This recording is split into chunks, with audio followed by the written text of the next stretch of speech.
특허를 출원해 보신 분들은 아시겠지만 상상하기 힘들 만큼 단기간에 특허 결정이 났다는 것인데요.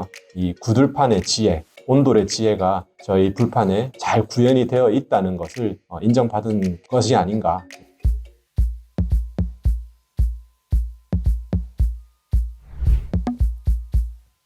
에어 그릴펜의 핵심이죠.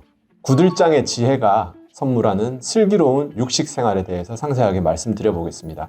저희 핵심 원리인 이 열기 유입보 부분은 특허 출원을 하고 나서 76일 만에 등록 결정이 됐습니다. 76일이라는 것은 사실은 특허를 출원해 보신 분들은 아시겠지만 상상하기 힘들 만큼 단기간에 특허 결정이 났다는 것인데요.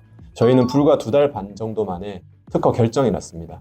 그것은 그만큼 우리 선조들이 후손들에게 전달한 이 구들판의 지혜, 온돌의 지혜가 저희 불판에 잘 구현이 되어 있다는 것을 인정받은 것이 아닌가, 저는 그렇게 생각을 하고 있습니다. 고기를 구워 먹는 불판이 단순히 불 위에 올리는 판이라고 하면은 사실은 그런 특허 기술은 필요가 없겠죠. 그런데 저희 제품은 구들장이라는 그 특유의 아이디어와 기술력으로 특허를 받았고요. 그 아이디어가 이번에 와디즈 서포터님들로부터 큰 호응을 얻었던 것입니다. 저희 아버지는 시골집의 온돌 구조를 떠올리시면서 이중 구조의 불판을 착안을 하셨습니다. 그 착안의 출발점은 어떻게 하면 고기를 태우지 않고 또 건강하고 간편하게 고기를 구워 먹을 수 있을까 하는 점이었다고 하는데요. 아버지는 문득 아궁이에서 땔감을 떼고 고래를 통해서 열기를 이렇게 전달을 해서 방바닥 전체를 따뜻하게 만드는 그 구들장의 원리를 불판에 접목시킨다면 일정한 온도에서 태우지 않고 고기를 구울 수 있겠다, 이런 구상을 하셨던 겁니다. 따끈한 구들장에 앉아있는 우리들은 엉덩이에 화상 없이 훈훈한 겨울을 보낼 수 있잖아요. 그런 구들장 원리를 고기 굽는 불판에 적용을 하게 된 겁니다. 이제 고기에 진심인 육식자분들은 유튜브를 통해서 또 충분히 잘 알고 계시는 분들도 많으실 텐데요. 마이야르 반응이라는 게 있습니다. 그것은 식품을 가열을 했을 때 갈색으로 변화를 하면서 고소한 풍미를 만들어내는 현상을 말합니다.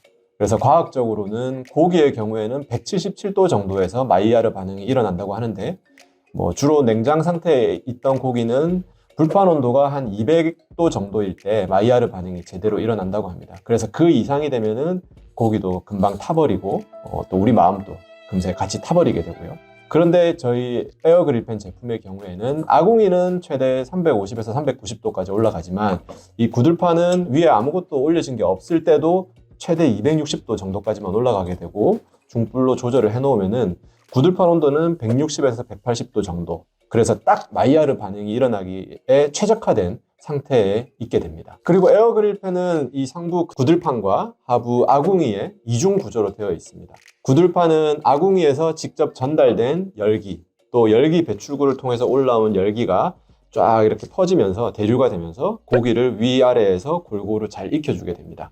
그리고 황토불이 내뿜는 그 건강한 원적 개선이 고기 깊숙이 침투를 해서 더 고기를 잘 익게 하고 있고요. 여기다가 뚜껑까지 덮게 되면은 열기 배출구를 통해서 퍼지는 열기가 이렇게 대류가 되면서 열 손실이 최소화되면서 더 효과적으로 고기를 잘 익히도록 하는 그런 원리라고 보시면 됩니다.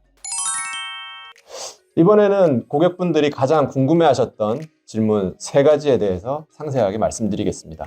우선 인덕션이나 과열 방지 센서가 있는 가스레인지에서는 잘 작동되지 않는데 왜 그런 것이냐? 맞습니다. 저희 제품 작동 원리상 과열 방지 센서가 있는 가스레인지나 인덕션에서는 사용이 어렵습니다. 저희 제품 원리는 아궁이에서 열이 350도에서 390도 정도 달궈지고 그 열이 위로 올라와서 구들판을 약 180도 내외에서 고기를 굽도록 하는 그런 원리입니다. 그래서 일반적으로 말씀하시는 그런 불판들은 보통 350도 선에서 고기를 굽게 되고요. 그런 불판들도 마찬가지로 인덕션이나 과열 방지 센서가 있는 가스레인지에서는 사용하시기 어렵습니다. 그래서 그것은 저희 에어그릴펜만 그런 것이 아니라 그 고기를 잘 익히고 구워야 되는 그런 제품이다 보니까 열이 그래도 많이 올라가게 되고요. 특히 저희 제품의 아궁이는 350도에서 390도 정도까지 고온으로 유지가 되기 때문에 인덕션이나 과열 방지 센서가 있는 가스레인지에서는 작동이 어렵습니다.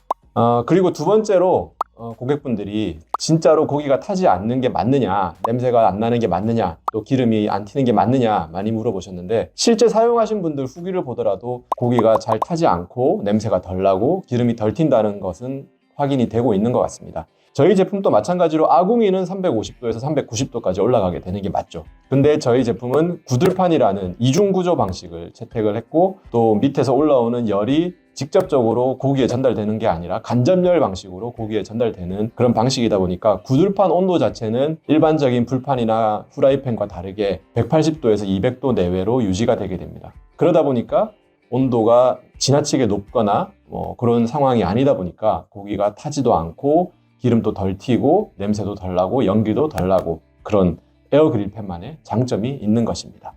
그 다음에 세 번째로 많이 물어보시는 게, 황토볼은 그러면 어떻게 보관을 하고 관리를 하면 되느냐 많이 물어보시는데요. 실제 저희 제품을 사용을 하실 때는 위에 고기를 구우신 구들판만 가볍게 세척을 하시면 됩니다. 그러면은 황토볼을 담은 아궁이는 어떻게 하느냐, 황토볼이 담긴 그 아궁이를 보시면은 가운데에 볼트가 이렇게 튀어나와 있습니다. 그리고 그 황토볼들을 타공판이 이렇게 덮고 있고요. 그러면은 이 볼트를 가볍게 풀어주면 됩니다. 풀어주시고, 그 다음에 이 타공판을 제거를 하시고, 여기에 이제 이렇게 황토볼이 드러나게 되면은 이 황토볼을 물에 가볍게 세척을 해주시면 됩니다. 그리고 나서 이 황토볼을 서늘한 곳에서 이제 건조를 충분히 시켜주시고요. 그런 다음에 다시 이 아궁이에 담으시고 타공판을 덮으시고 다시 볼트로 조여주시면 됩니다. 그렇게 하고 이제 다시 사용을 하시면 됩니다. 그리고 황토볼 같은 경우에는 거의 반영구적으로 사용하실 수 있다고 저희는 판단을 하고 있지만, 나중에 자사몰을 통해서 별도 구매를 하실 수 있는 방법을 지금 준비를 하고 있고요. 제가 테스트를 하면서 거의 지금 6개월 이상 같은 황토볼을 사용하면서 고기를 굽고 있는데, 특별히 고기 굽는 데 있어서 뭐 변화가 있거나 이러지는 않았던 것 같습니다. 그래서 황토볼도 상당히 오랜 기간 사용하실 수 있다는 점도 장점인 것 같습니다. 그리고 이 아궁이를 그러면 매번 세척을 해야 되느냐 궁금해 하실 수 있는데, 제가 테스트를 직접 하면서 한 6개월 동안 아궁이를 한 번도 세척을 하지 않았습니다. 왜냐면은 구들판을 보시면은 저희 특허 원리가 여기에 단차가 있다고 말씀을 드렸잖아요. 안쪽에 이제 구멍은 뚫려 있지만 안쪽을 자세히 보시면은 이렇게 경사가 위로 져 있습니다. 그래서 억지로 양념 고기를 구우시면서 이렇게 양념을 막 밀어 넣어도 잘 떨어지지 않는 거를 저희가 테스트를 했고요. 제가 6개월 동안 집에서 직접 사용을 하면서도 고기를 구우면서 기름이나 뭐 다른 오물들이 이 사이로 떨어지는 경우가 한 번도 없었습니다. 그러다 보니까 굳이 이 아궁이를 세척할 필요성을 못 느꼈고, 사실은 이런 아궁이는 계속해서 그냥 사용을 하시면 되고 구들판만 고기를 구우신 다음에 세척을 하시고 수납을 하시면 되는데, 찝찝하실 때 아니면 또 실수로라도 오물이 떨어져 가지고 이렇게 오염이 됐을 때는 황토볼을 세척을 하시고 계속해서 사용을 하시면 되겠습니다.